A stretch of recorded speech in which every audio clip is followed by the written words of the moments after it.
So,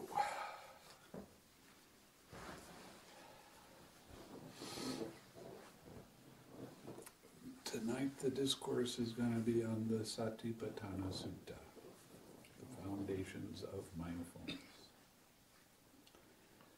Thus have I heard on one occasion the Blessed One was living in the Kuru country where there was a town of the Kurus named Kasasadama.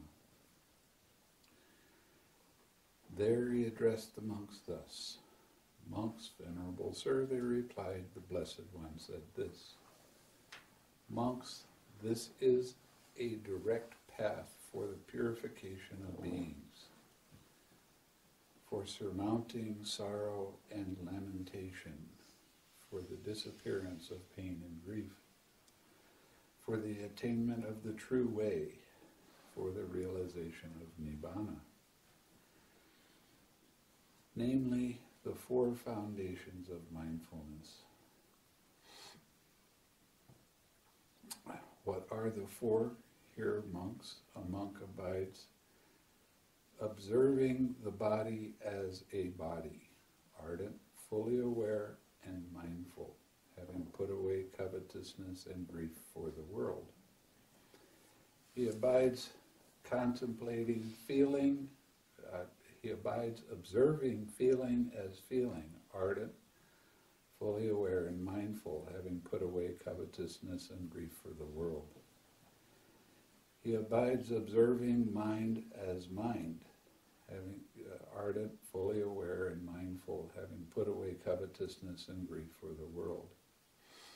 He abides observing mind objects as mind objects, ardent, fully aware and mindful, having put away covetousness and grief for the world. First, we're going to go into the contemplation of the body. Now, for those that have practiced Vipassana, the four foundations of mindfulness are a lot different than what you think it is. And I'll explain that as we go along. So the first part is mindfulness of breathing, and how monks, does a monk abide contemplating, observing? I don't like the word contemplating because it means thinking, but observing is a better word. The body as a body. Here a monk gone to the forest or to the root of a tree or an empty hut sits down, having folded his legs crosswise and set his body erect, and establishes mindfulness in front of him. Ever mindful, he breathes in, mindful, he breathes out.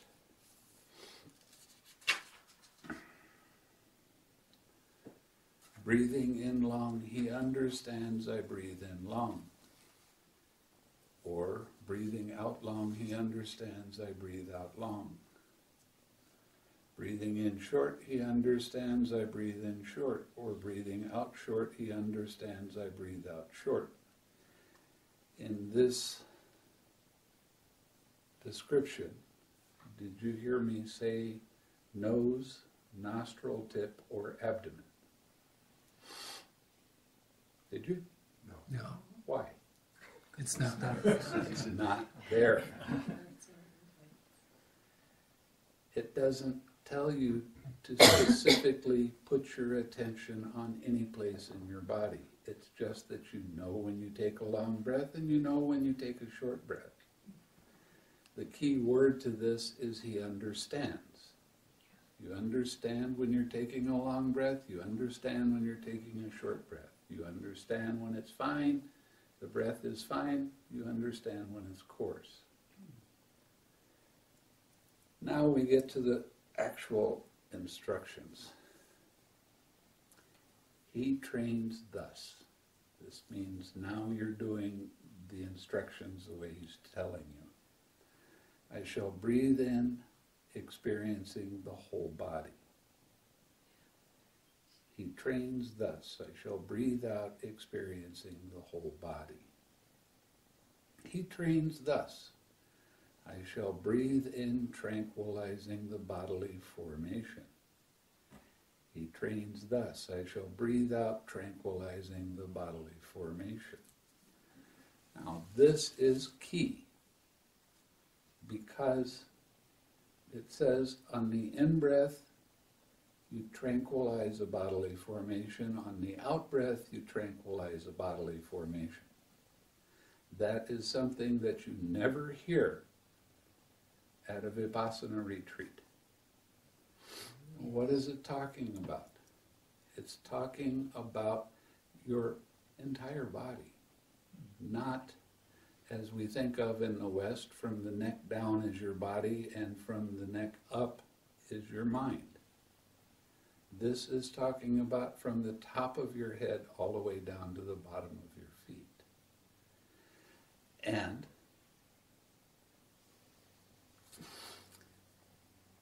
this is where you start to be able to recognize that tension and tightness arising in your brain. The meninges is a membrane that goes around your brain. Anytime there's a thought, anytime there's a feeling, anytime there's a sensation, it contracts, gets tight. And you can feel that. You have to intentionally look for it to be able to see it. And the way you tranquilize it, by relaxing. So on the in-breath, you relax. On the out-breath, you relax. There's a distraction, your tension's pulled away, you recognize it, you release that distraction. The content of your thoughts is not important. The process is the thing that's important. So you let the distraction be there by itself. And then you relax the tightness caused by that distraction. You can feel that. Open up and relax. Now that's half of right effort. The other half of right effort is bringing up something wholesome. What is wholesome? Smiling. And your object of meditation. And staying with your object of meditation for as long as you can. And that's what the 6 R's are. Okay? Every time you do that, there is a brief moment of relief because you've let go of craving. So this is immediately effective because you let go of the unwholesome mind and you're developing the wholesome mind. When you let go, you can be able to recognize that your mind is clear, there are no thoughts, there are no distractions. Your mind is very alert and bright, and you bring that mind back to your wholesome object, smiling, and your object of meditation. For most of you, that means loving kindness or one of the Brahma Viharas.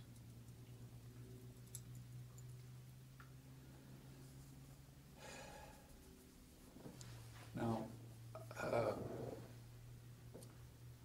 the translators of this book were very strongly influenced by some commentaries.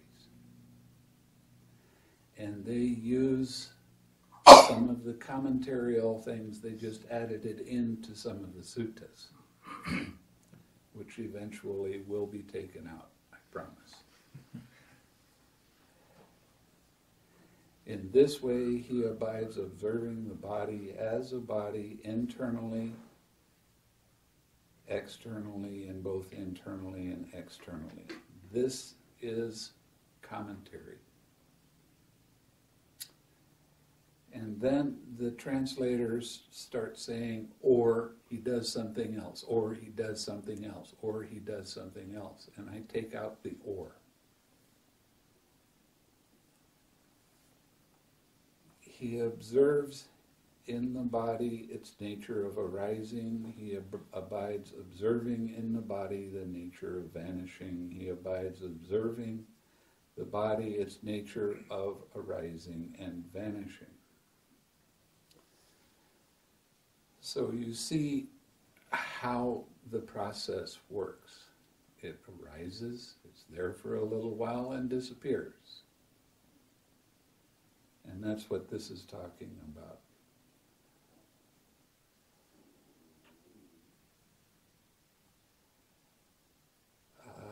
Then there's a sentence in here that is really taken from the commentaries, and it doesn't have anything to do with what we need right now.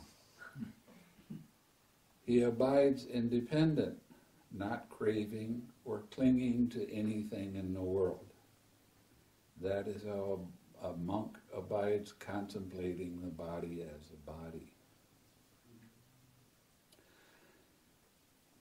So the instructions in the mindfulness of breathing is 4 sentences. But almost everybody that is teaching meditation only uses 3 of those sentences. They forget the last sentence, which is the most important part of the practice, and that is relaxing on the in-breath and relaxing on the out-breath. So the instructions in the suttas have been changed a little bit, and commentarial things have been put in its place. And that is the thing that has caused the most confusion with people that are practicing meditation. And there are some people that are very adamant about using commentaries instead of the original teachings. And the commentary that's most used is called the Visuddhimagga. I know there's a monk in Burma who, excuse me, I have to sneeze, maybe? Or maybe not. Yeah.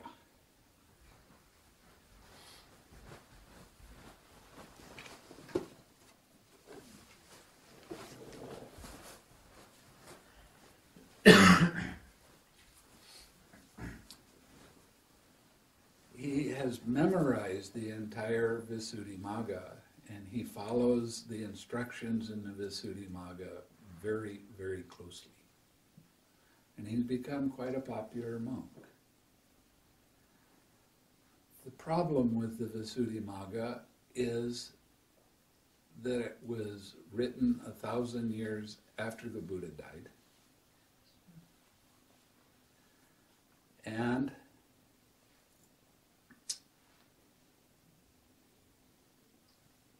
the author, who is named by the name of Buddhaghosa, Venerable Buddhaghosa, was trying to take 4 different sects of Buddhism and bring it all together.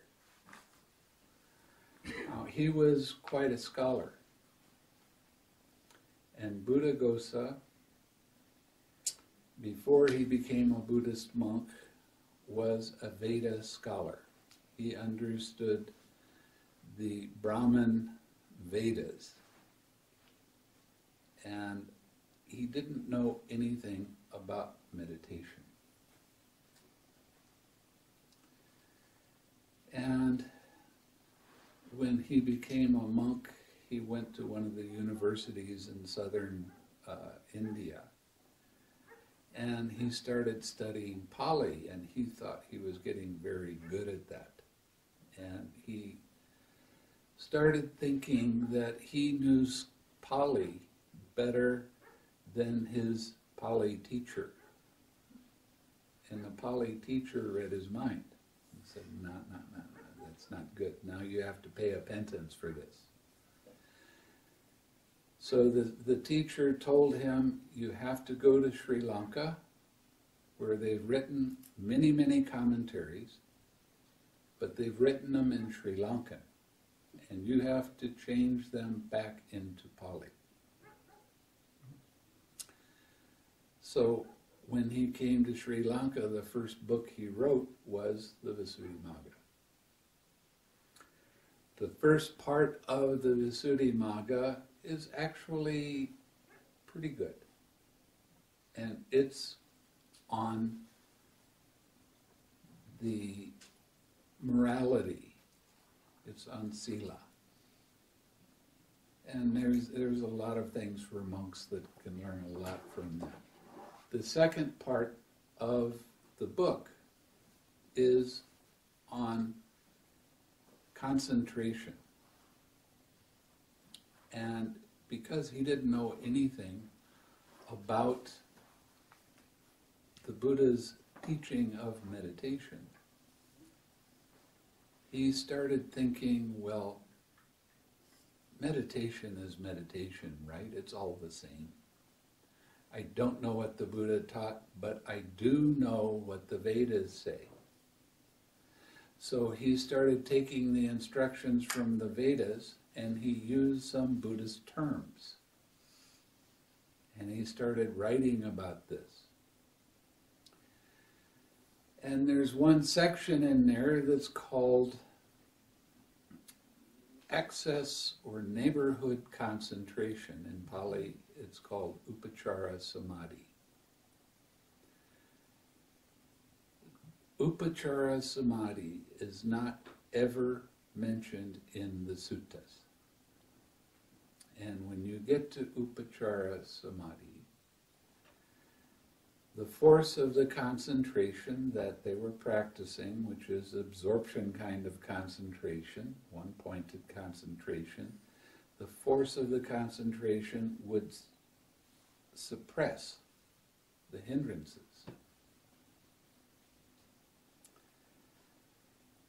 And then the next part of the instructions talks about full absorption concentration, getting into jhana. And they call that appana samadhi. And he said, when you first start and you get beyond the upachara samadhi, the access concentration, you have a sign arise in your mind. And this sign is like a round silver thing in your mind. And it's kind of like looking at the moon. It's bright and shiny.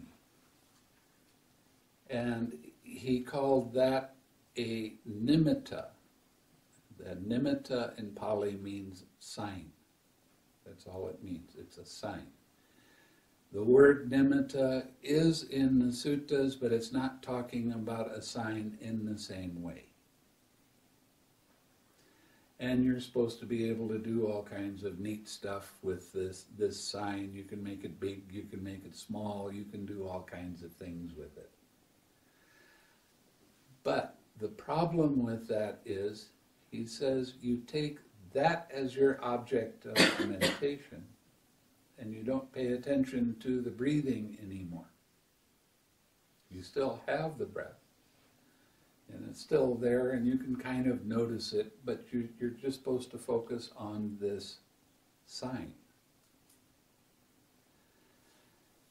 And when you get to the fourth jhana, your concentration is so good and it's so strong, they say that you no longer can see the breath at all. You don't breathe through your lungs anymore. And I know quite a few teachers that are teaching this, but it doesn't agree with the suttas. Not at all. With mindfulness of breathing, you can stay seeing the breath up to the realm, or up to and through the realm of nothingness. But when you get to the state of neither perception nor non-perception, you're not able to see the breath anymore. Now, this one-pointed concentration, because it suppresses the hindrances, takes you off of the path that the Buddha taught. And the end result is only going as high as neither perception nor non-perception with absorption concentration. You can't ever attain Nibbāna. Now, when the Buddha was a bodhisattva and he was wanting to learn about meditation, he went to a couple different meditation teachers.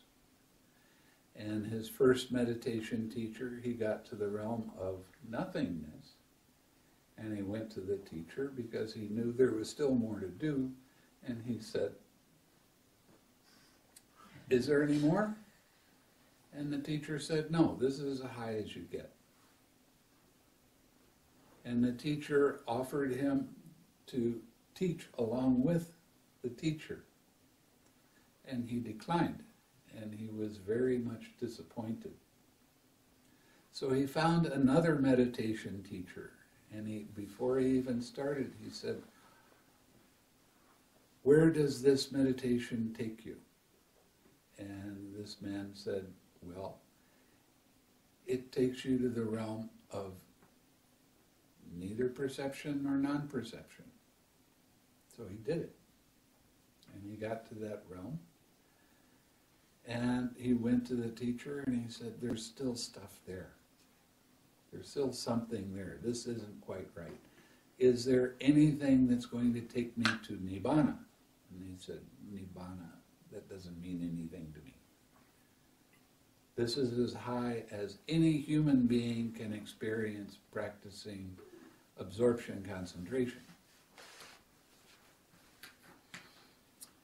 So the teacher said he was willing to step down and let the Buddha teach that for everyone. And the Buddha declined, and he went off on his own. Absorption concentration, even people that are practicing vipassana will tell you that the jhana cannot take you to Nibbāna.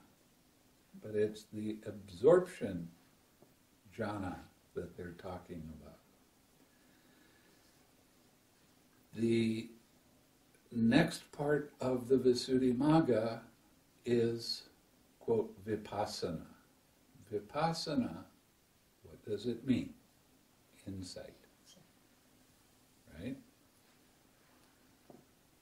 Well, and the way that he presents it, it sounds like you can do vipassana just by itself, or you can do the jhanas and then add the vipassana later. But that does not lead to Nibbāna. That does not agree with what the suttas say. There's a sutta in here, it's page 149, it's section 10 if you want to look it up. It says that samatha, or serenity or tranquility, and vipassana are yoked together. They have to be equally pulling. And every time, if you go to the index, just about every time you look up samatha, and then you look up insight, and you compare the pages that they're on the same page. They're mentioned together many, many, many times. So, the commentaries, they talk about 9 different kinds of insight knowledge. And in the 40s, Mahasi Sayadaw wrote a sub-commentary of the Visuddhimagga, and he made 16 insight knowledges, and that's what's currently been taught today. The insight knowledges that they're talking about are not mentioned in the suttas in the way that they call them insights with vipassana. As I said, I've practiced this for 20 years. I've gone through the insight knowledges. I understand them very well. They do not lead to Nibbāna. What they call Nibbāna and what Mahasi Sayadaw calls Nibbāna is you get to Sankaru Pekka, that's equanimity to formations, and then you will see, right at the end of that state, you will see anicca, impermanence, arise and pass away 3 or 4 times very quickly, and then you have a blackout. Or you will see dukkha 3 or 4 times very quickly, and then you have a blackout. Or you will see anatta 3 or 4 times very quickly, and then you have a blackout.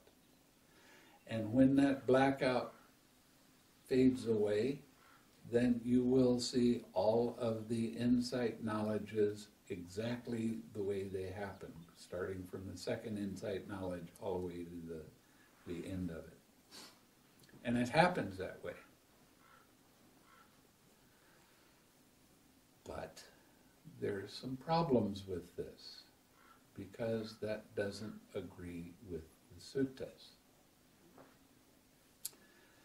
There is, and I didn't bring it with me and I wish I would have, there is a sutta in the Samyutta Nikaya that it says very, very plainly that if you do not see and understand the links of dependent origination, you will never be able to attain Nibbāna. It's not talking about anicca, dukkha, anatta so much. It's talking about seeing the links of dependent origination.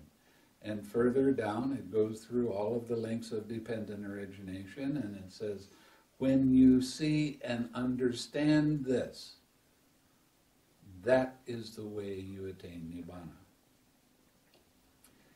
And in the Mahavagga, it says you can see one or all of the 3 characteristics I just mentioned, anicca, dukkha, anatta, without ever seeing the links of dependent origination. But when you see the links of dependent origination, you see all of those links in each link. You see how it arises. You see that because it arises, it's a form of suffering because it's a disturbance. And you see that it's not self. It's not you. It is anatta. So, the instructions that are given in Vipassana don't work very well, because it is a commentary and a sub-commentary that it comes from. And the sub-commentary, it adds on a little bit, and it says, well, we also have this idea of momentary concentration. Khanika samadhi, moment-to-moment awareness. Now the problem with the Vipassana is that it does not show you how to let go of craving. So you keep bringing craving back to your object of meditation. And this is why the absorption concentration and the straight Vipassana don't work very well. Now they've made up this thing, well, yeah, this is what the experience is. I'm going to see anicca, dukkha, or anatta, and then I'm going to attain Nibbāna.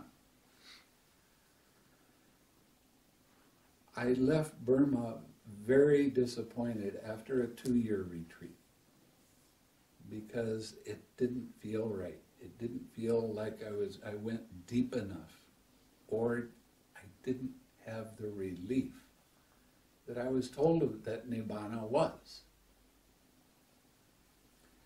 So I went back to Malaysia, and the people in Malaysia had sponsored my plane trip to Burma. So I came back to Malaysia, and they wanted me to teach meditation because they knew I'd been gone so long, and they had heard that I was successful. And I couldn't, in my right mind, I couldn't convince myself to teach Vipassana meditation. I just couldn't do it because I didn't feel it was the right thing. So instead of that, I started teaching loving kindness meditation. And after a couple of years, I was invited to go to the biggest monastery in Kuala Lumpur, that was Theravadan. It's a Sri Lankan monastery, and to teach the meditation, the loving kindness meditation there. And while I was there was a monk that came to visit, by the name of Punaji. And Punaji found out that I was teaching meditation. He said, well, how are you teaching it? What are you doing? So I started giving him the instructions of how to do the meditation. And he stopped me about halfway through and he says, it sounds like you're teaching it correctly, but you're using the language of the commentaries. Why don't you put the commentaries down and go to the suttas and use sutta language? So that's what I did. And somebody had just given me a copy of the Middle Link Sayings. So I was rather enthusiastic about it, because always before, when I picked up the suttas, I would try to read it and I couldn't understand it because I had studied so many years the Visuddhimagga, and it didn't match. And I always kept going back to the Visuddhimagga. So when this monk told me to put the Visuddhimagga down, now I started reading it and I could understand it. And it was pretty remarkable. No, I was still teaching loving kindness meditation, but I used this one extra step of relax. And when I would give a retreat, I would start reading the suttas to these people, and their progress in the meditation was so fast, it was phenomenal. Now, before I started doing this, in Thailand, they said, if you want to get into a jhana, it's going to take you 15 years. If you want to get into a jhana more quickly, go to Sri Lanka. It only takes 10 years. And that was what I thought. And I was also reading commentarial books on the Brahma Vihara, where it says that you get to the third jhana with loving kindness, you get to the third jhana with compassion, you get to the third jhana with joy, you get to the fourth jhana with equanimity. In the first retreat that I started reading the suttas, I had 4 people that had gotten as far as the second jhana. And I started going, whoa, this is really something. This is something that's supposed to take 10 years if you're fast. But they were all teaching one-pointed kinds of concentration, and it can take a while to get that and develop it.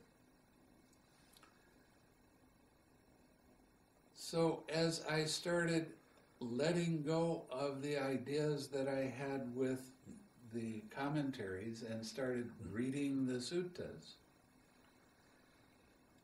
I changed some of the ways that I was teaching because it didn't agree with what the suttas were saying. And when I first started teaching loving kindness meditation, the first retreat I gave was for 60 people. And they were so happy with it and so enthusiastic that they went around telling everybody else about it. But what I was telling people to do instead of relax, which is a very precise word to use, I said, soften your mind. Make it softer. Which it worked pretty well, but when I came up with the word relax after reading the Anapanasati Sutta, that changed my whole view of what the Buddha was talking about. I was giving a retreat. This is while I was just first starting to read. And I was walking to give a Dhamma talk. And I started really thinking deeply about the tranquilizing the bodily formation. What does that mean exactly? And one thing that had always troubled me with Vipassana was I had great concentration. I mean, to walk the length of this building, doing the slow walking that they recommended would take me 45 minutes, just one direction. And I was seeing the arising and passing away of all kinds of different things, and I was seeing the intention as it was arising. I was going through all of that. But one of the problems I had with that was I got this terrific headache. So I went to the teacher and I said, you know, the meditation is no problem, but I got this headache and it doesn't seem right. And the instructions I was given was ignore it. It's nothing. So the meditation teacher told me to ignore craving, but he didn't recognize that that's what he was saying. So as I was walking to give the Dhamma talk, I started thinking, you know, there's this tightness in my head. I wonder what happens if I let that go and relax. And it was such a profound experience, I stopped walking. Because when I let go of that tightness in my head, my mind was clear. There was no thoughts in it. My mind was very bright and alert. So I thought, there's something to this. So after I gave the retreat, I didn't tell anybody about it, but after I gave the retreat, I started sitting and following the directions that I just read to you.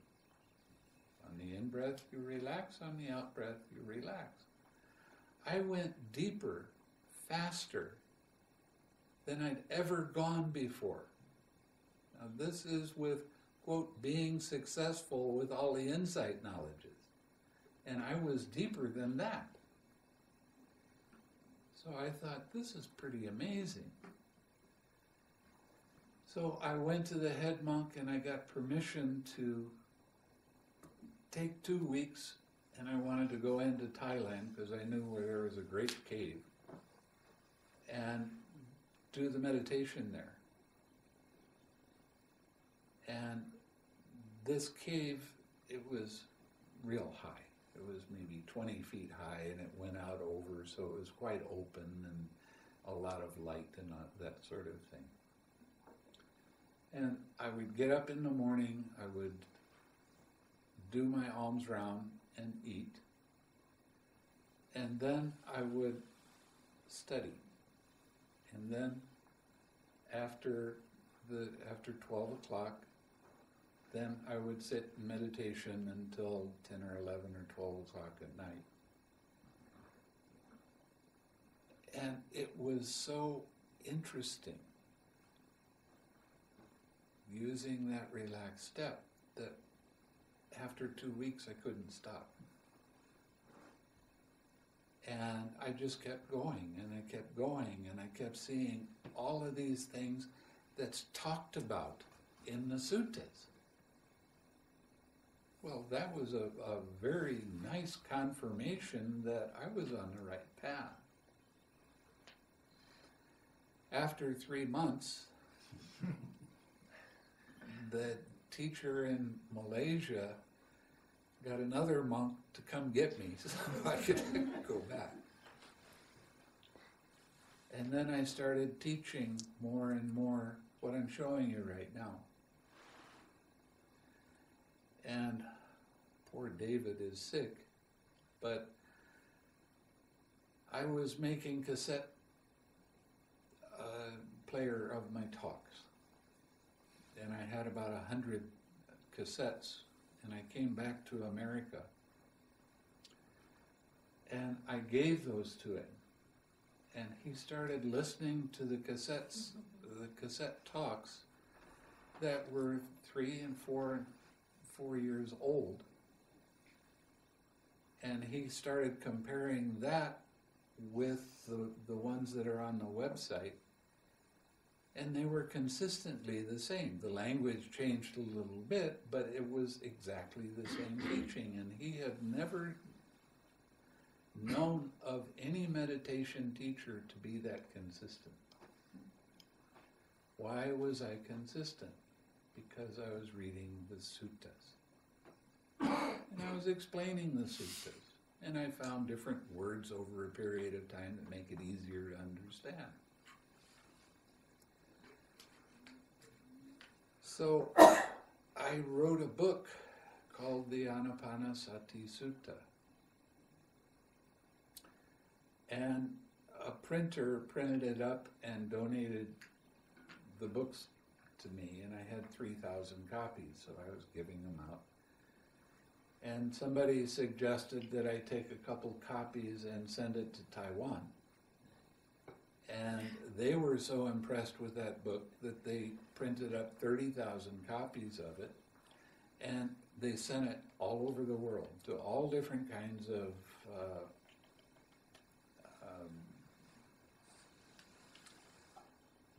Buddhist traditions. And that book has been one of the most amazing things I've ever seen, because people get that book and they become so excited by it that they print up 5,000 or 10,000 copies and give it out. And right now I have no idea how many copies are there. Now we get into the four postures, and I've always loved this, and I'll explain why in a minute. Again, monks, when walking, a monk understands, I am walking. When standing, he understands, I am standing. When sitting, he understands, I am sitting.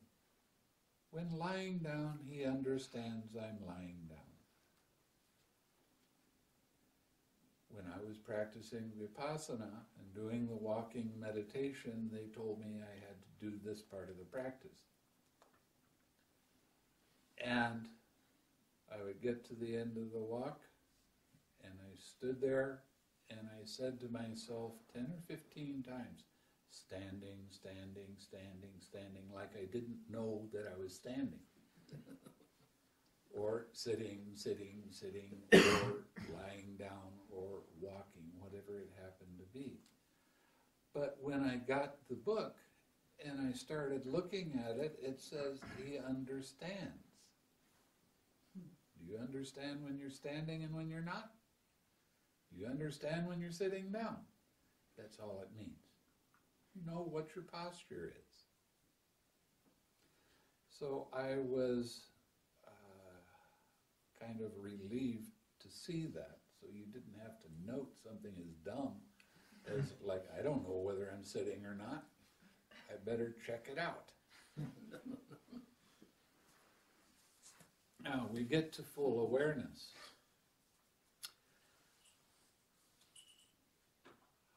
Again, monks, a monk is one who acts in full awareness when going forward and returning. Who acts in full awareness when looking ahead and looking away. Who acts in full awareness when flexing and extending his limbs. Who acts in full awareness when wearing his robes and carrying his outer robe and bowl. Who acts in full awareness when eating, drinking, consuming food and tasting.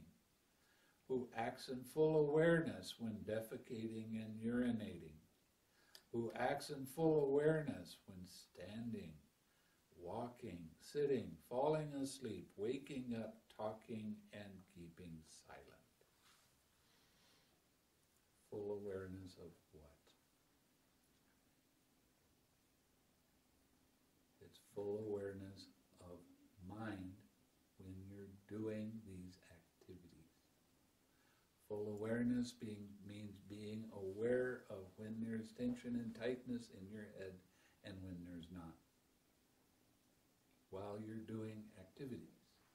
That's one of the reasons that I want you to keep your meditation going during your daily activities.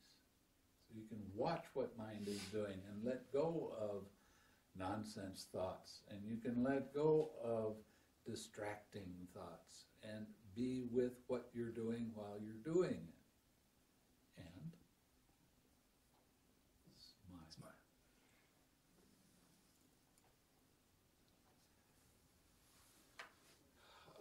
Okay, then it gets into the foulness of the body parts. A monk reviews this same body up from the soles of his feet, down from the top of the hair, bounded by skin, as full of many kinds of impurity thus. In this body there are head hairs, body hairs, nails, teeth, skin, flesh, sinew, bones, bone marrow, kidney, heart, liver, diaphragm, spleen, lungs, intestines, mesentery, contents of the stomach. This is the part that always got me. Feces, bile, phlegm, pus, blood, fat, tears, grease, spittle, snot, oil of the joints, and urine. It really makes it sound kind of appetizing to have a body, doesn't it?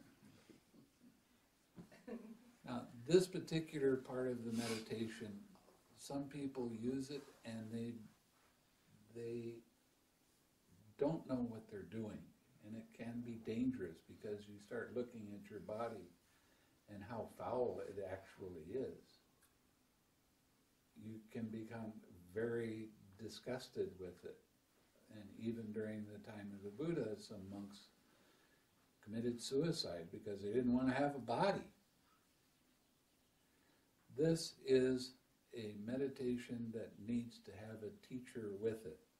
And the teacher has to agree to teach it to you and be with you so you don't get overindulge in the foulness of the body. But it's also useful in some ways. This is meant for people that are very strong lust characters. And they get attached very easily to the beauty of the body. Tell me how beautiful hair is when you see it in your soup.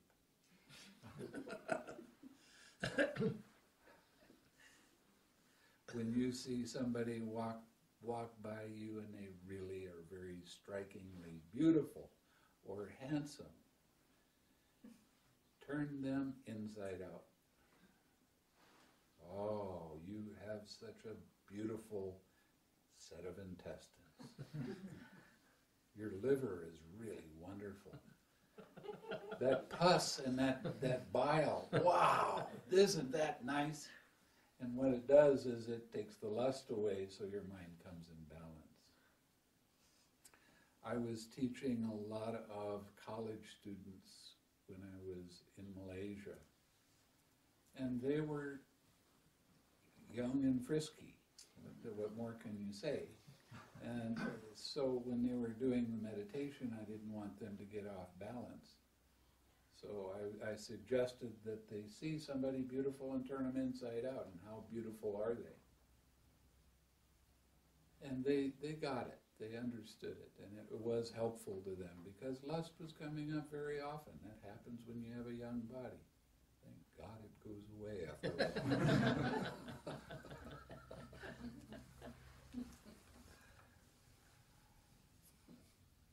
So, the next part of the Satipatthana Sutta is the charnel ground contemplations. Now, during the time of the Buddha, they had charnel grounds. And what the charnel grounds are is somebody would die, and they would take the body to the charnel ground and let the family cremate or do whatever they did with the body. But sometimes the family couldn't get there for a few months, so these bodies are just out in the open and they're starting to decay and all of these kind of things. And the Buddha said that this was a very good meditation, because you see the impermanence of the body, you see how the body rots. And it's a very interesting kind of meditation, so that you can keep your mind in balance so you don't have lust or attachment to your body, because everybody's body, if you die and you throw it out somewhere, it's going to do the same kind of stuff. You're going to have ants and worms crawling through you and all kinds of stuff.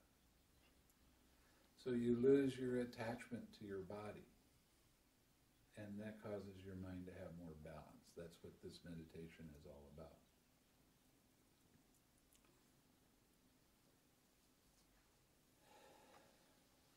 Okay. Now we're going to get into the contemplation of feeling. And how does a monk abide contemplating feeling as feeling? Here, when feeling a pleasant feeling, a monk understands, I feel a pleasant feeling. When feeling a painful feeling, he understands, I feel a painful feeling. When feeling a neither painful nor pleasant feeling, he understands, I feel a neither painful nor pleasant feeling. When feeling a worldly pleasant feeling, he understands, I feel a worldly pleasant feeling. What is that? A worldly pleasant feeling. Pleasant at the sun stores. Huh? External. Outside. External feeling. No. No, sun store. Something pleasant at the sun store. Something pleasant at the sense store. A beautiful sight, a nice sound, good smell, good taste. Like that. When feeling an unworldly pleasant feeling, he understands, I feel an unworldly pleasant feeling. What is an unworldly pleasant feeling? Meditation pain. No. It's pleasant. Pleasant, unworldly, pleasant. Oh, unworldly, Joy, pleasant. contentment. Joy, contentment. It's the jhana. Mm-hmm. It's the four lower jhanas. He understands. Now see, this is where it's different from what you hear about the Satipatthana Sutta in the Vipassana meditations. You don't hear about this kind of thing at all. He understands, I feel a worldly, painful feeling. What is a worldly, painful feeling? Painful things like the six sense doors. Yes. You ever stub your toe? You ever cut yourself? That's a worldly, painful feeling. When feeling an unworldly, painful feeling, he understands, I feel an unworldly, painful feeling. Meditation pain. Meditation pain. And again, I want you to be careful because it's hard to tell while you're sitting whether it's a real pain or not. If you didn't have it before you started meditating, you're not going to be able to notice the difference until you break your sitting and you get up, and if that pain does not go away, please do not sit like that again. You don't need to harm yourself. But a meditation pain, you get up and you start walking and that pain goes away reasonably quickly. And you kind of forget that it's there. So when you recognize a meditation pain as a meditation pain, you can sit with it a little bit longer. And you don't have to sit so long that it becomes excruciating. But you use the pain because your mind goes to that meditation pain, and you'll notice that you start thinking about it. Geez, I wish that'd stop. I hate that when it comes. I want it to stop. I want it to go away. Every thought about a meditation pain makes the pain bigger and more intense. So the first thing you have to do is let go of your thinking and relax.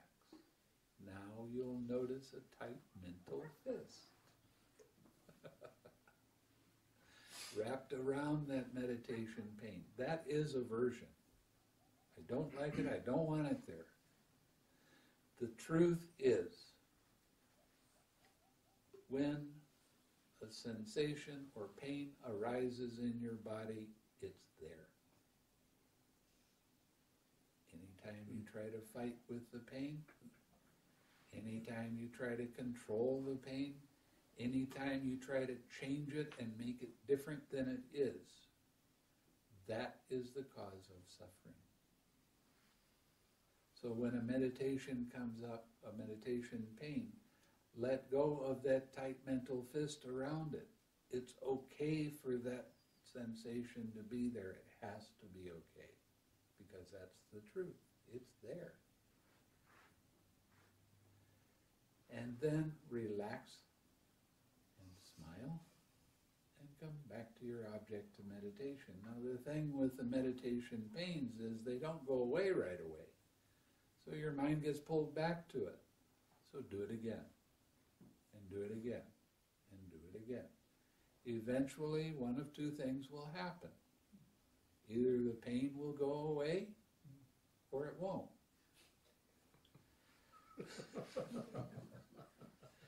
But if it doesn't go away, your mind has such balance with it, it doesn't pull your attention to it anymore. So, sometimes some of the students ask me if I've had meditation pain, and I guarantee you that I did. But I was told, put your attention right in the middle of that pain and see its true nature. See the hardness and softness. See the heat and vibration. See that. Now you're seeing the true nature of this pain. Well, I'm here to tell you it takes a long time to let go of that pain because the tightness that you have in your mind you don't even see. And there is aversion to pain. Now when you're practicing right effort, an unwholesome thing arises. What is unwholesome? It's not the pain itself. It's the identification with that pain. This is mine. I don't like it. I want it different. Release that feeling by not keeping your attention on it. Don't put your attention in the middle of it. Let it be there by itself. And relax. Then smile. Return to your object of meditation. Stay with your object of meditation as long as you can. Now, for the first part of my meditations, when I first started, I had a pain in my arm, right there. Intense. Just like somebody took a knife and stabbed it and pulled it down, and then they turned the knife.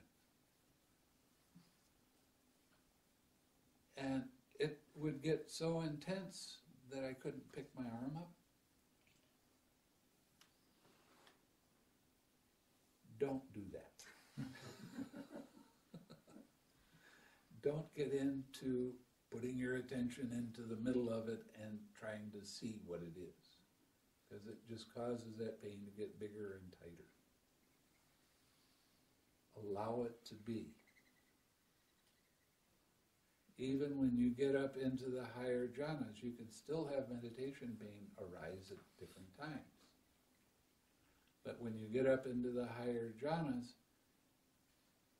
you are used to using the 6 R's and allowing it to be there, without keeping your attention on it. Stay with it as long as you feel comfortable with it. And sometimes that's not very long because it's intense. But it'll keep coming back because there is attachment to it.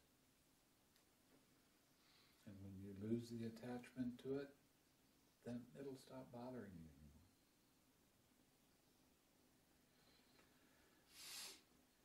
So,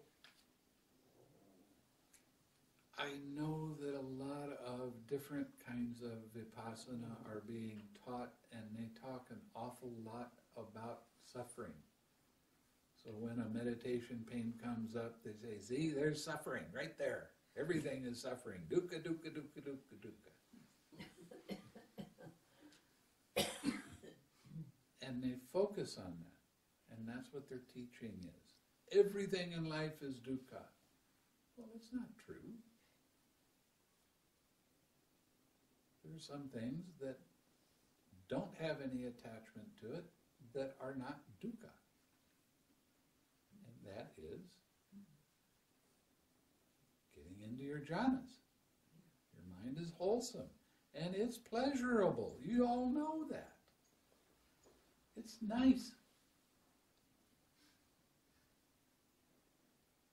So the more you start realizing that and how these things actually arise, the less dukkha you will experience.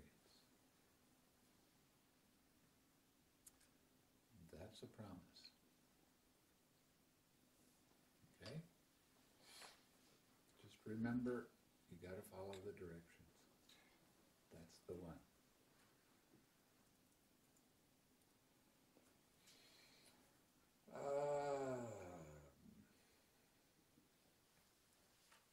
He understands, I feel a worldly, neither painful nor pleasant feeling. What is a worldly, neither painful nor pleasant feeling? Well, indifference. Okay?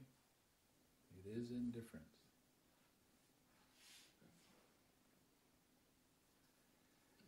And the reason that this is a kind of hindrance is because your mindfulness isn't there. So you're indifferent to it. You don't pay attention to that. I'm just interested in the pain and the pleasure, that's all. But it's hard to be mindful with neither painful nor pleasant feeling.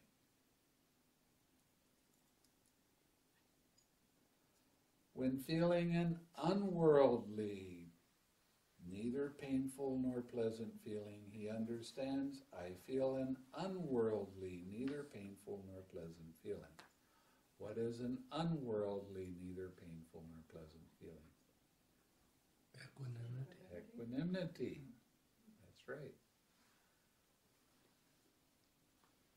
When you have equanimity, you also have mindfulness. If you have indifference, you don't have any mindfulness, and your mind gets distracted very, very quickly. But when you have that mindfulness, you're staying with your object of meditation. You're staying with the equanimity.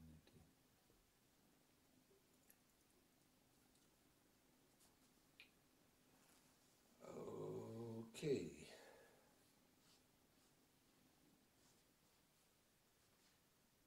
Let's see. Now we get to contemplation of, observation of mind.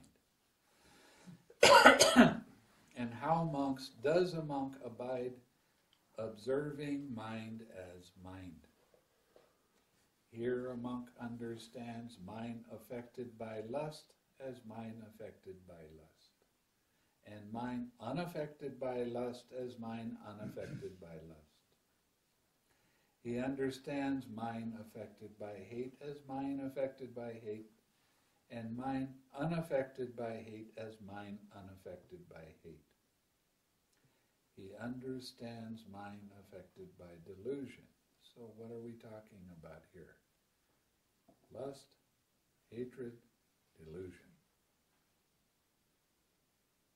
I like it, I don't like it, I. That's what delusion is. It's a belief in a personal self that this is yours. Lust, hatred, and delusion are a different way of describing craving. So that's where your 6 R's are very important.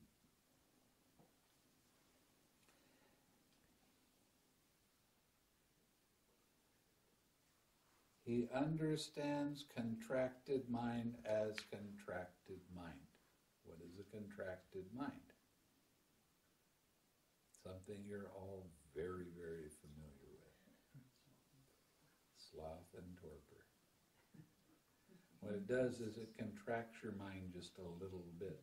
It's described in one of the commentaries as having butter that was in the freezer and fresh bread out of the oven and trying to put the butter on the bread without tearing it. It just doesn't spread very well, and that's what the sloth and torpor is like. It's just not very alert. It's not very easy to have things go smoothly. And he understands distracted mind as distracted mind. What is distracted mind? Restlessness. Sloth and torpor and restlessness, these 2 hindrances you better become very good friends with. Because they're going to last until you become an arahat. That means what, till Sunday?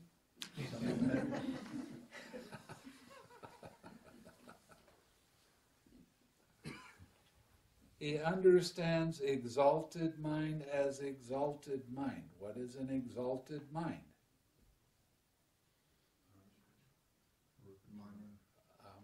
Mind that experiences the rupa jhanas. Rupa means material. That's the first 4 jhanas. He understands surpassed mind as surpassed mind. What is a surpassed mind? Arupa jhanas, the immaterial jhanas. Now see, when people are practicing vipassana, this is never explained. That actually what the Satipatthana Sutta is talking about is jhana vipassana or samatha vipassana. Because it's mentioning all of these things about the jhana practice. But it's not recognized as that.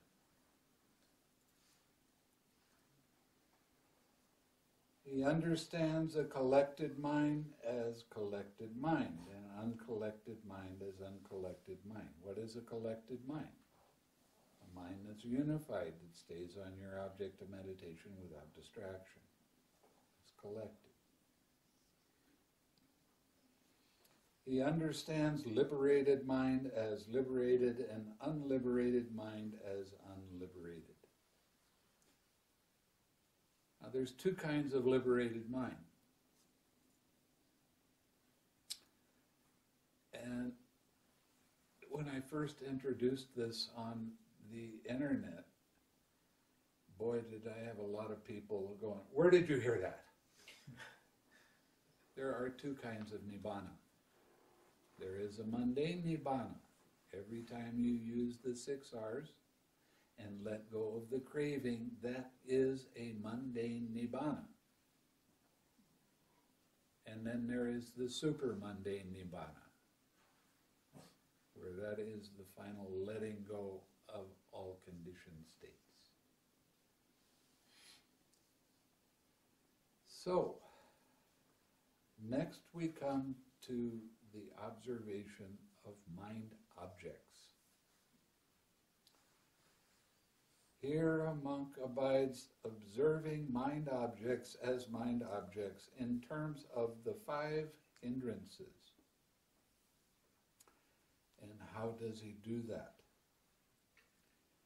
Here, there being sensual desire in him, a monk understands there is sensual desire in me.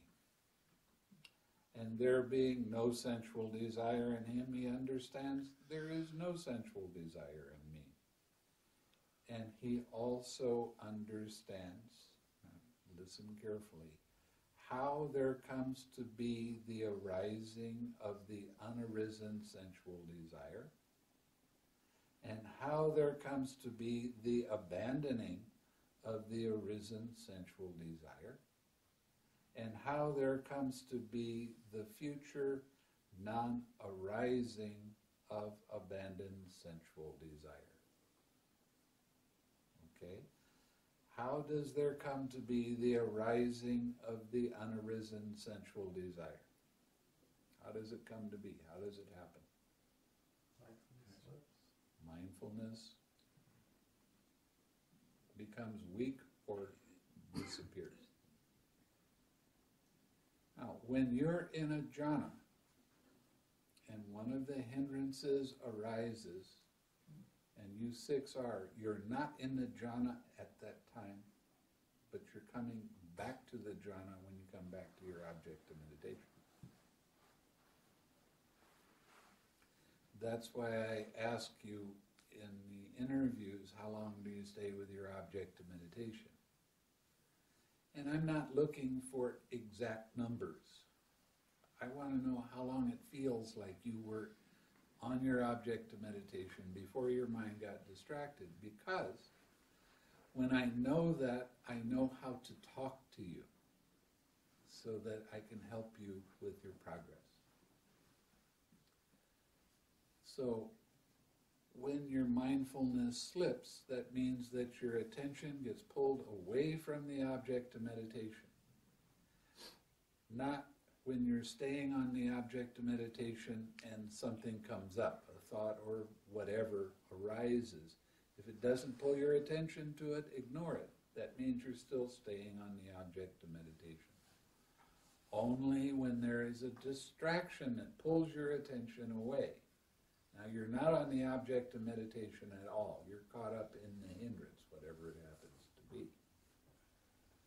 Then you have to use the 6 R's and come back to your object of meditation.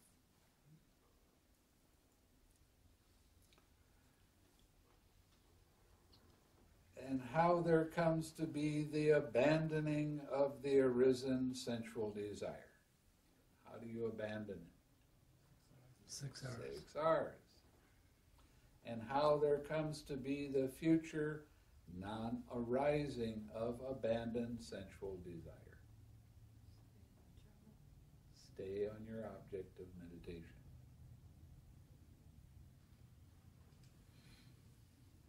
Pretty easy, right?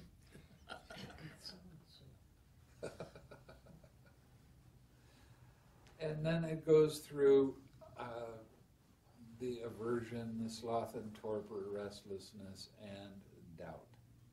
And those are what the hindrances are. But I just call all of the hindrances are distractions. They're distractions because they pull your attention away from your object of meditation. And this shows you that absorption concentration is not what the Buddha was talking about. Because these would not arise when your mind is fixed and absorbed into an object of meditation. You can have a lot of bliss, you can feel really good and really concentrated, but with absorption or one-pointed concentration, you are not learning how this process actually works, because your mind is glued to that one thing. And that's why I'm saying that the Buddha's teaching doesn't tell you to be absorbed, it tells you to be mindful and notice how things arise. Now, when you're sitting in meditation and your mindfulness starts to get weak, you'll start noticing that mind's attention starts doing this. And then it gets stronger and stronger, and then finally there is the distraction. As your mindfulness improves, you'll be able to see that more and more quickly, and while you're on your object of meditation, you can see mind's attention doing this. You can 6R right then, if it's wobbling. And there's something that happens before that wobble. I'm not going to tell you.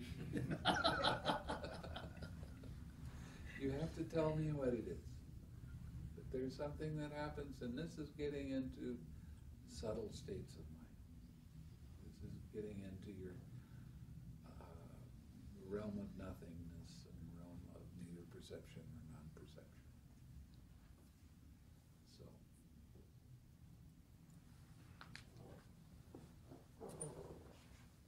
So, okay. Now we get into the 5 aggregates. A monk abides observing mind objects as mind objects in terms of the 5 aggregates affected by craving and clinging.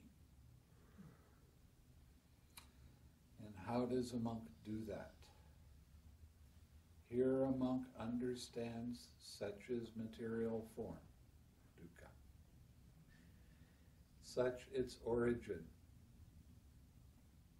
second noble truth, such its disappearance, third noble truth. What's the way to do that? 6R. So you have all of the noble truths right here with the 5 aggregates. Now there's something interesting about the 5 aggregates, and that's in another sutta.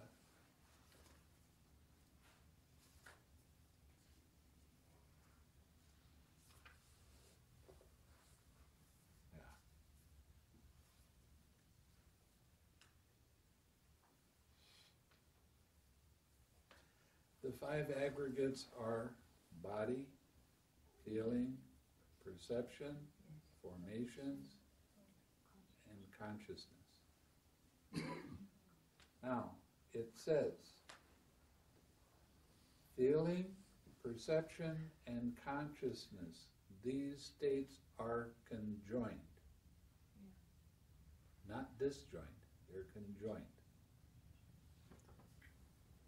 And it is impossible to separate each of these states from the other in order to describe the difference between them.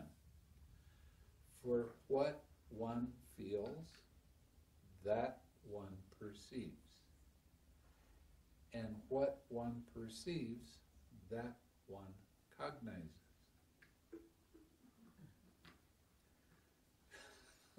You like that, I can tell. interesting. And when you get into neither perception nor non-perception, actually the whole name of that realm of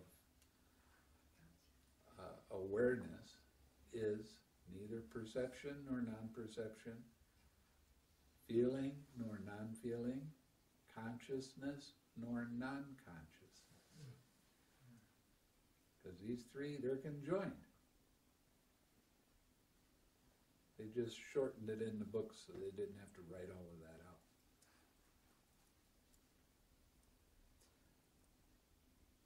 Feeling comes up, it's a painful feeling. What told you that it was a painful feeling? Perception. And cognizing that. Right? Is that clear? Okay. So when we're talking about the five aggregates, in reality, we're talking about three aggregates. Because these three, feeling, perception, and consciousness, are conjoined. And the feeling and perception are together in the four foundations of mindfulness. So now you see more clearly how this actually does work, right?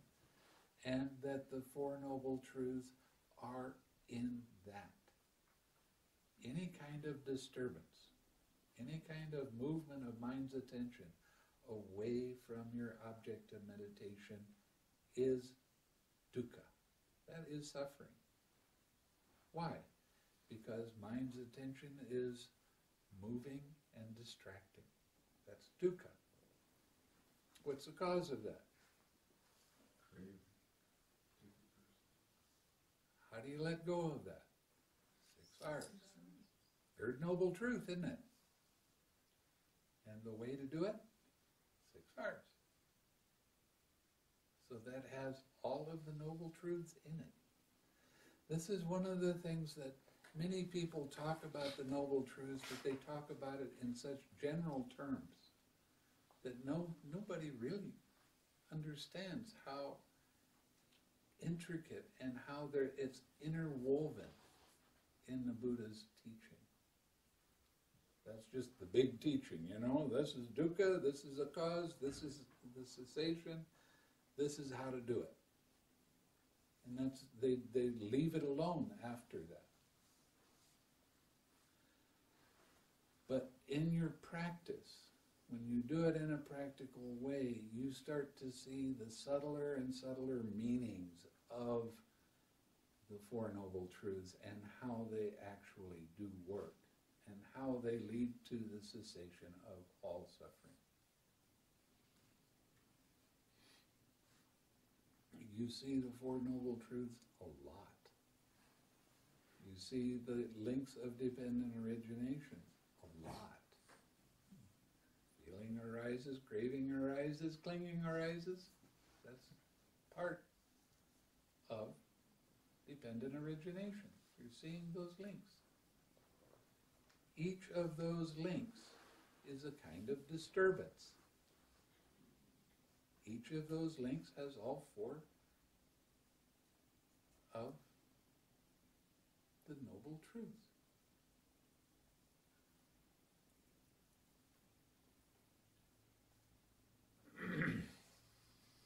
Okay, now we're going to get to the 6 bases. A monk abides observing mind objects as mind objects in terms of the 6 internal and external bases. Now this is the part where the Satipatthana Sutta kind of takes the shortcut from the Satipatthana Sutta. And the Satipatthana Sutta has the links of dependent origination in it, and that's why it's longer. And how does a monk abide contemplating mind objects as mind objects in terms of the 6 internal and external bases? Here a monk understands the eye, he understands forms, he understands the fetter that arises dependent on both. What is the fetter that arises dependent on both?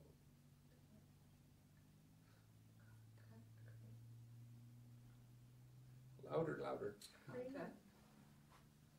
Craving. Contact's not a fetter. Okay. And he also understands how there comes to be the arising of the unarisen fetter, and how there comes to be the abandoning of the arisen fetter, and how there comes to be the future non-arising of the abandoned fetter. We already went through that. He understands the ear, he understands sounds. He understands the nose, he understands odors. He understands the tongue, he understands flavors. He understands the body, he understands tangibles. He understands mind, he understands mind objects. He understands the fetter that arises dependent on both. And he also understands how there comes to be the arising of the unarisen fetter and so on down that. Now we get to something that is very interesting, and this is called, in the book it's called the 7 enlightenment factors, but I don't like the word enlightenment. Because if I tell you something you don't know, I've enlightened you.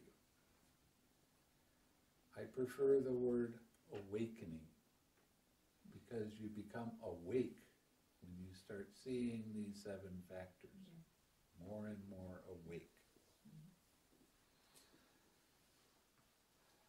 And how does a monk abide contemplating mind objects?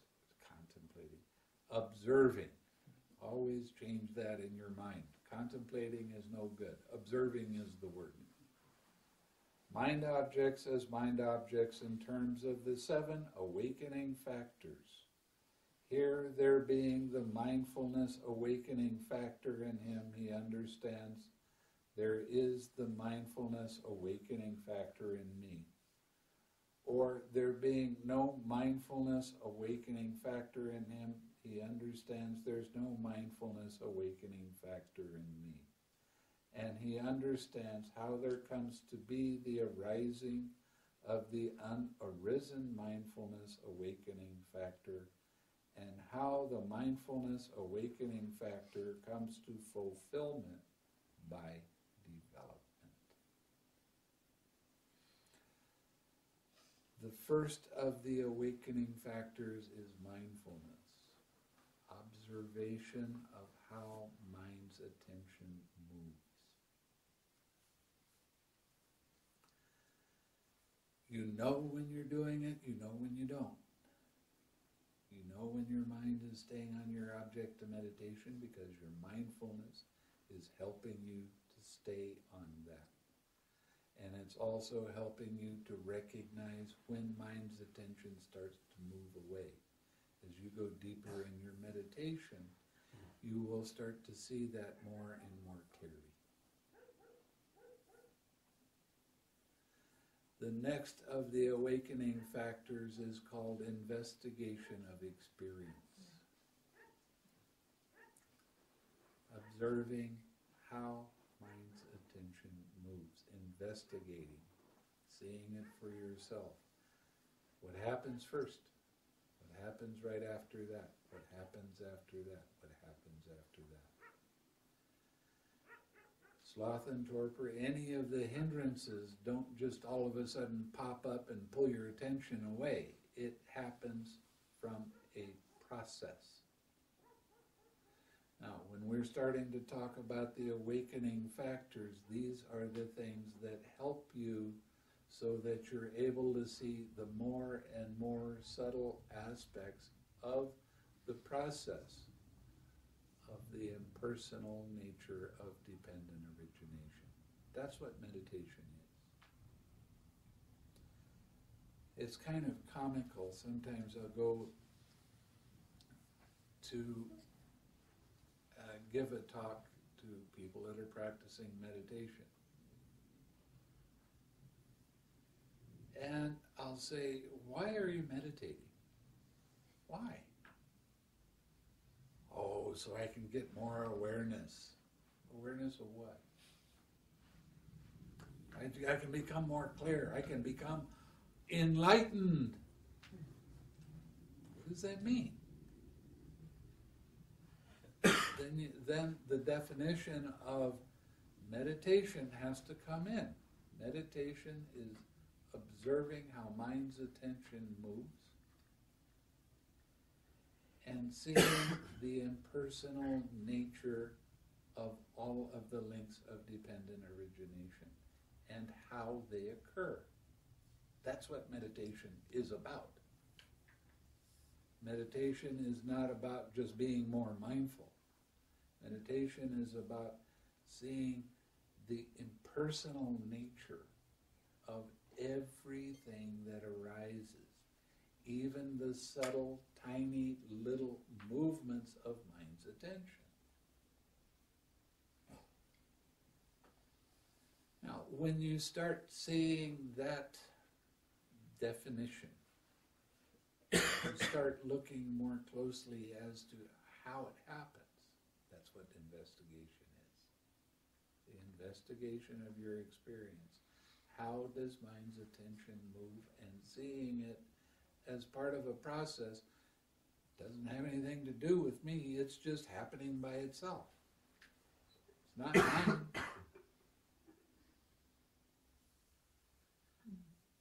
And that is one of the deeper insights that you really get.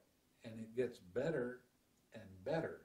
Those insights, they'll come, and you'll be walking down the street and you start noticing somebody else and you see them as the impersonal process of dependent origination and how their reactions occur. Not responses, reactions.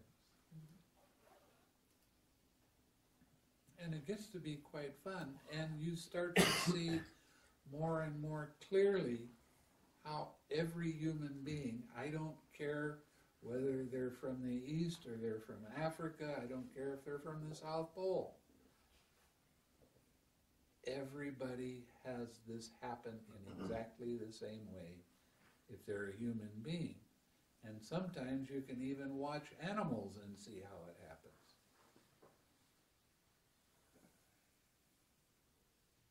The backbone of the Buddha's teaching is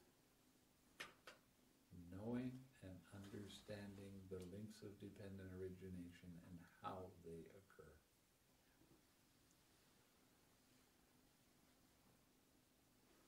And when you understand the cessation of suffering, the third noble truth, and the 6 R's and how you let it be, you start letting go of those links of dependent origination until finally there is nothing else to arise.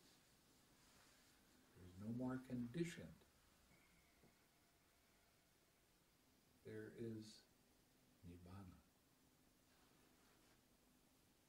I call Nibbāna a couple of different things. It is the unconditioned state, but it's also the state of no concepts. Because every thought you have is a concept. It's an understanding. So it's no more conditions arise. How can you talk about an unconditioned state when you only have conditioned words to work with? You know, the Buddha was pretty tricky about it. He said, yeah, it's a kind of happiness. It's a kind of relief. Okay. You can't talk about something like that. All you can do is experience it. And that experience can happen in this very lifetime. It can happen in this very retreat. It's your level of interest in how these things actually do arise. How the links work. I've been giving you the links from the very first day. Painful feeling arises, pleasant feeling arises, doesn't matter. Next comes craving, tension and tightness. Then your thoughts, your opinions, your ideas, your concepts, your story about that. And your emotional, habitual tendency. When this kind of feeling arises, these kind of thoughts arise, I always act that way. Then you have the birth of action. And that leads to sorrow, lamentation, pain, grief, and Despair.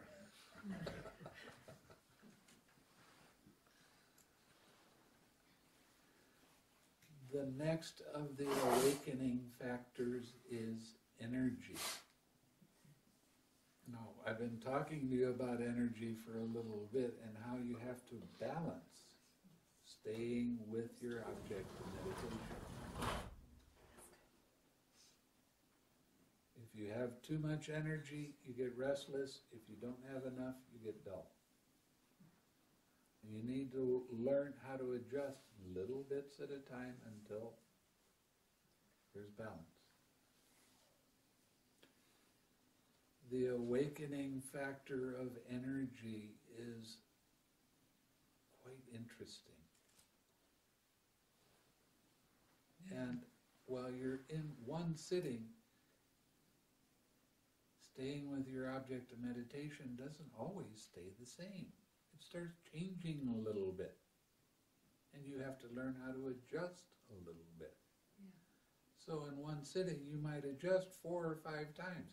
Subtle, little tiny adjustments, so everything is exceptionally pure, exceptionally clean, easy to see. The next of the awakening factors is joy. This is all-pervading joy. When you look at the Buddha images, they're supposed to have a face that has a little smile on it, and the eyes are like half open. Okay, the artist is showing you that that's what the Buddha is experiencing at that time.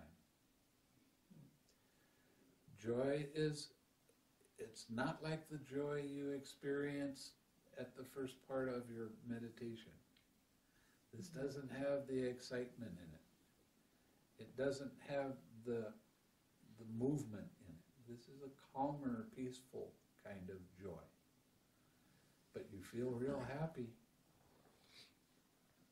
Now this is the balancing factor of the 7 factors. You have 3 on this side, you have 3 on this side, and it's a balancing act. Getting all of those in perfect balance. When you do, Nibbāna occurs. And that means having cessation of perception, feeling, and consciousness, then seeing the links of dependent origination, and then Nibbāna.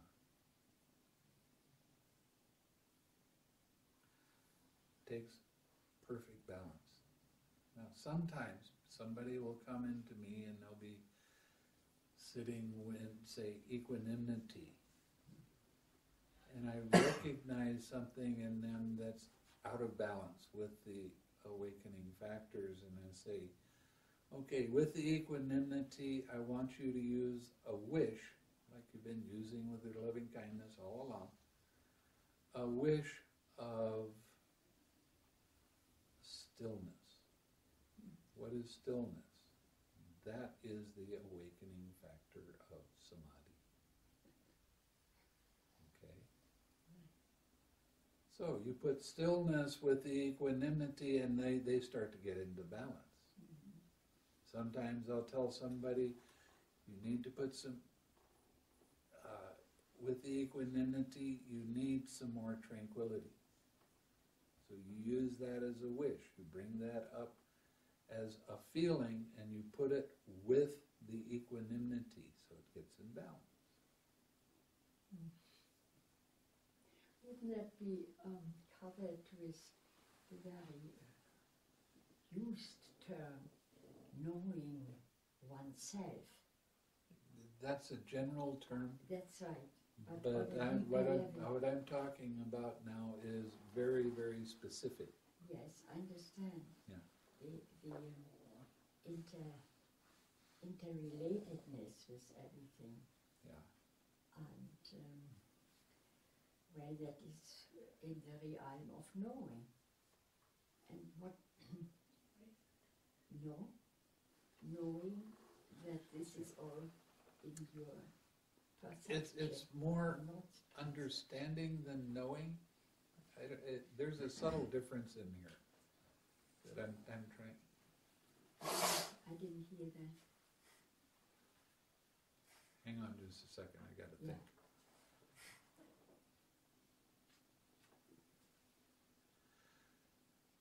When you're saying knowing, that can come from recognition. Okay. And what I'm talking about is cognition, not recognition. Recognition means I've had that before and I remember it. And what I'm talking about with cognition is seeing it in the present moment without a recollection of any kind. Strange, I related at one moment so the term ignorance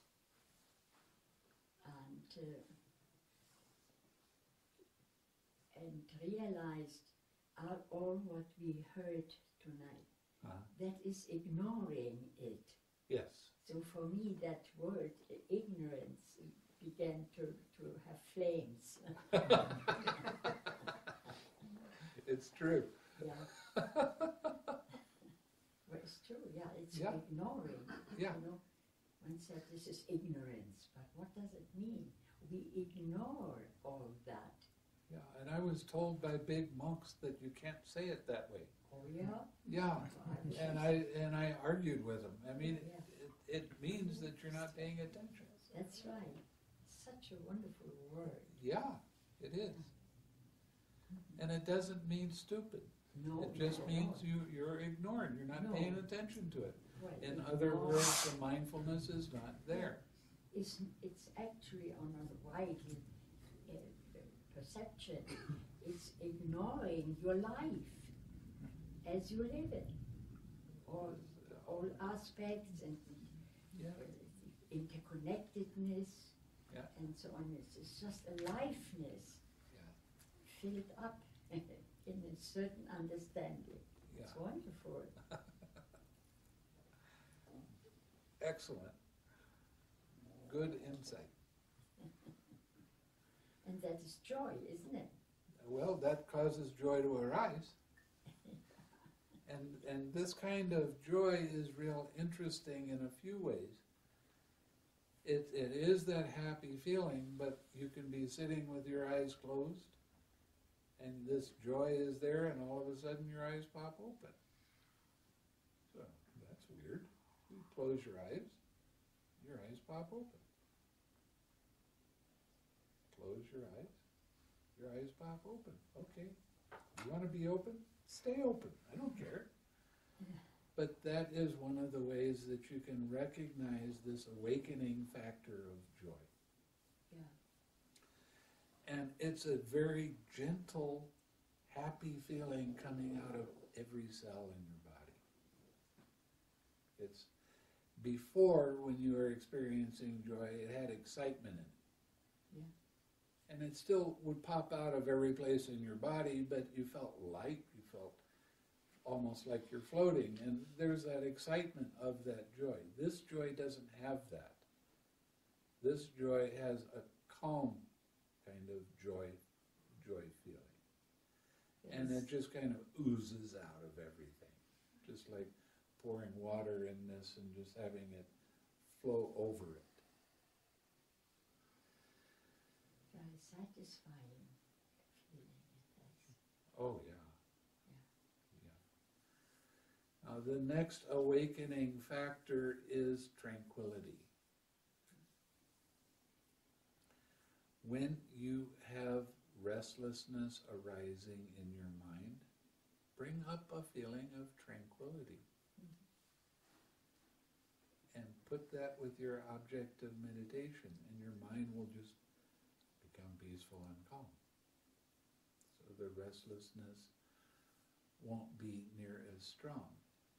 Or you can put the next awakening factor, and this one is always translated as right concentration, and I never translate it that way. I call it collectedness. Now, collectedness in the thesauruses that I use, and I have 5 or 6 of them, I always try to pick the best word to use when they're major words. And collectedness in the thesauruses, it says your mind is composed, your mind is very still. And the 4th or 5th word down in the thesauruses is concentrated. I don't like to use the word concentrated because everybody else thinks that it's one-pointed concentration. So I use the word collectedness, but it has the same meanings.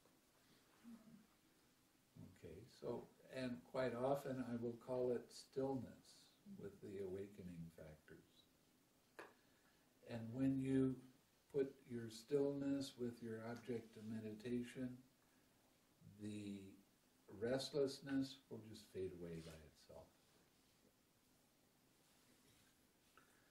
The last of the awakening factors is equanimity. That's extreme balance of mind. And some of you today have come in for the interview and you have such strong equanimity in your voice that I kind of chuckled to myself because it's neat.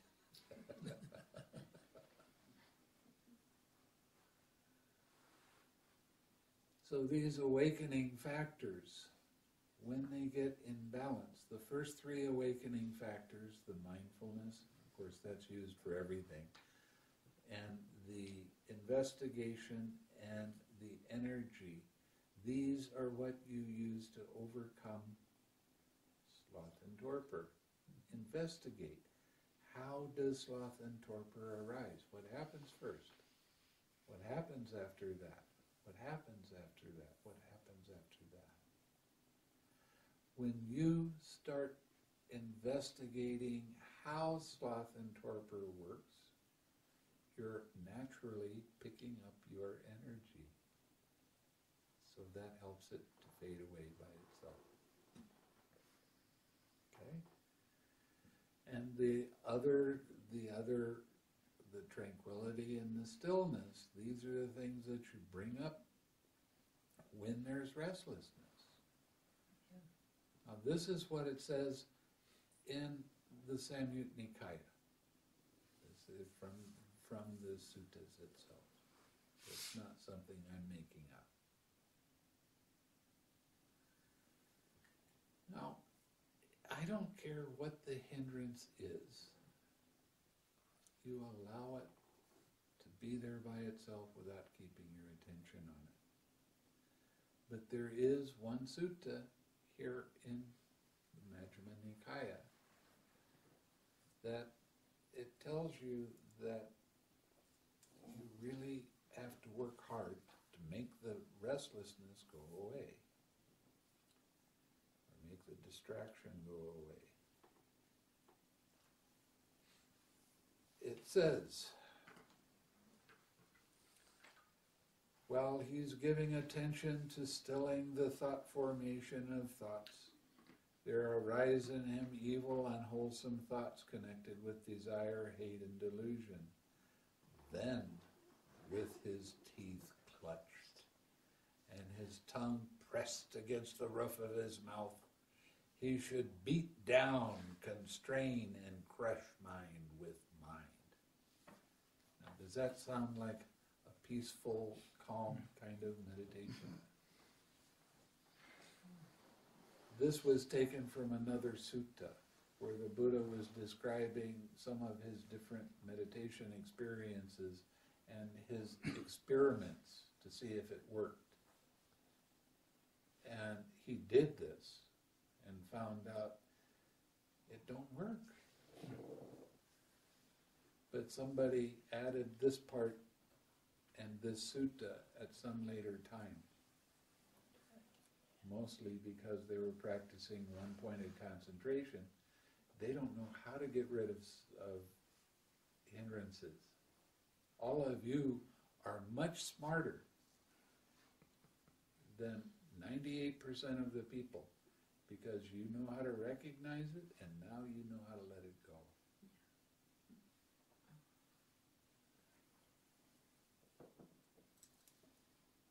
Okay, so we've gone through the awakening factors, and then we go to the Four Noble Truths. And this just gives a very, very general description of the Four Noble Truths. In the Satipatthana, it's much more detailed. And I've already gone through the Four Noble Truths for you a few times, so I'm not going to do it again. Okay, now, monks, if anyone should develop these four foundations of mindfulness in such a way for 7 years, one of two fruits can be expected for him. Either final knowledge here and now, becoming an arahant, or if there is a trace of craving and clinging left, they would become a non-returner. That means an anagami. Let alone 7 years, monks. If anyone should develop these four foundations of mindfulness in such a way for 6 years, 5 years, 4 years, 3 years, 2 years, 1 year, one of two fruits can be expected for him. Either final knowledge here and now, or if there's a trace of craving and clinging left, non-return. Let alone 1 year. If anyone should develop these four foundations of mindfulness in such a way for 7 months, 6 months, 5 months, 4 months, 3 months, 2 months, 1 month, a half a month. One of two fruits can be expected for him, either final knowledge here and now, or if there's a trace of craving and clinging left, non-return. Let alone half a month. If anyone should develop these four foundations of mindfulness in such a way for 7 days. How long is this retreat?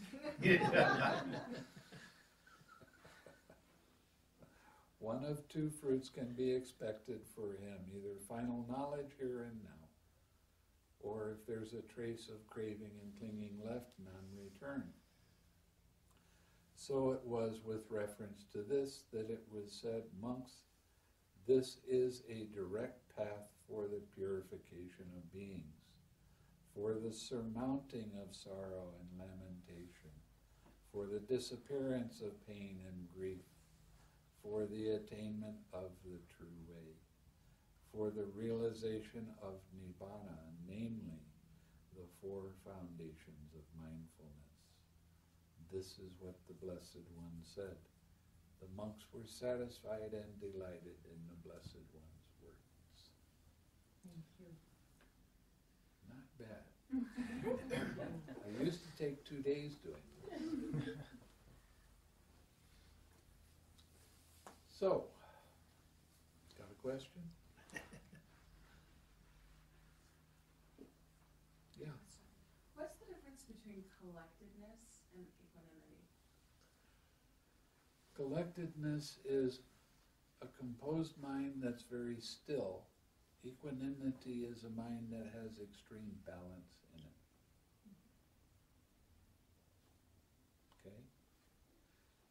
what's going to happen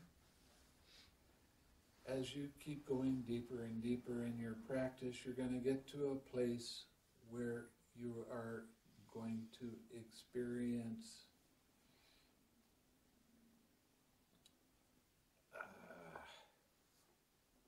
the word just went out of my mind.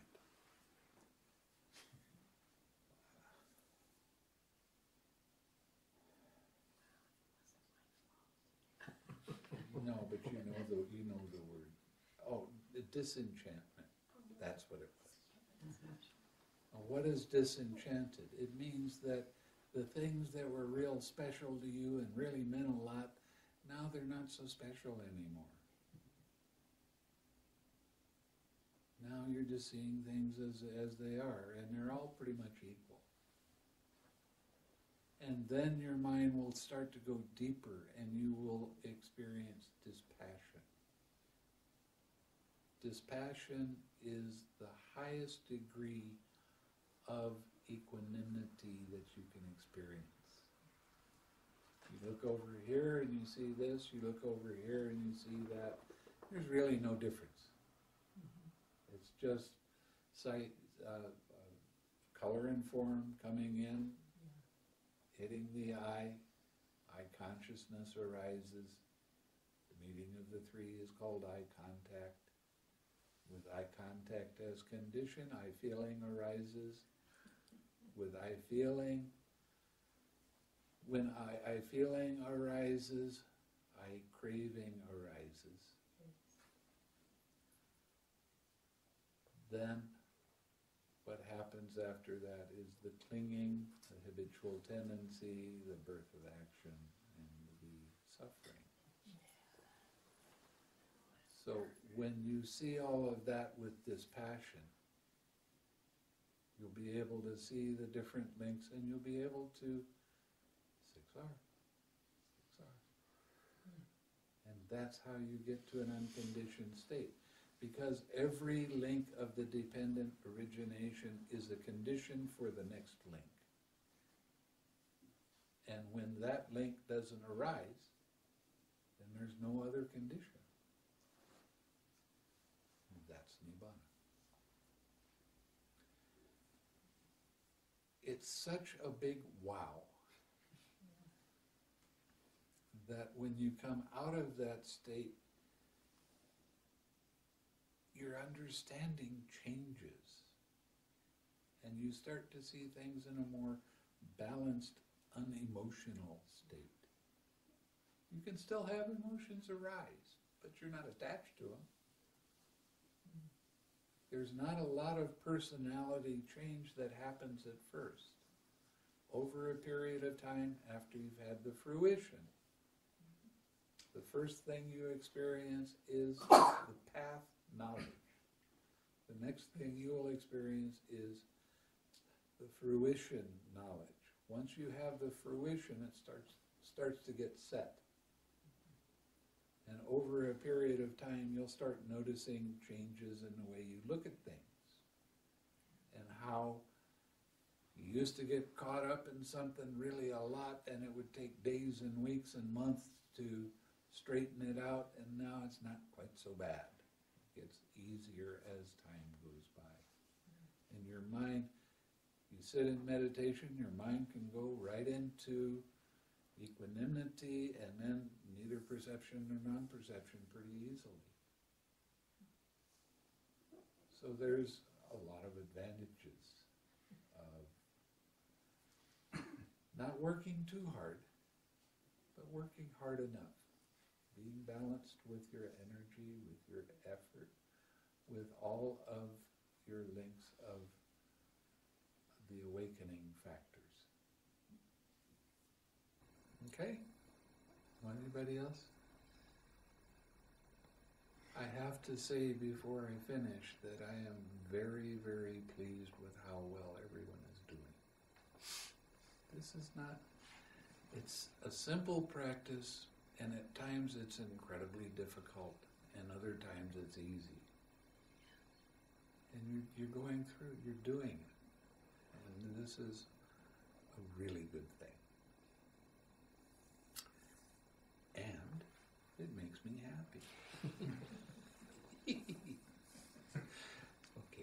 There's some merit there.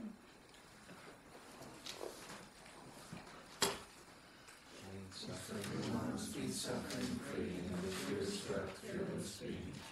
May the grieving shed all grief, and all beings find relief. May all beings share this merit that we thus acquire for the acquisition of all kinds of happiness. May beings inhabiting space and earth, aid us as knights of mighty power, share this merit of ours. May they long protect the Buddhist dispensation.